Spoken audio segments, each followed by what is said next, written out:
اللهم يا نور القلوب أضئ لنا درب الحياة إذا الظلام سرى.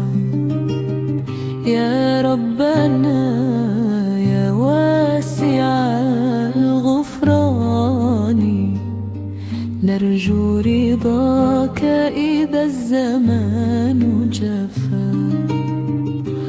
سبحانك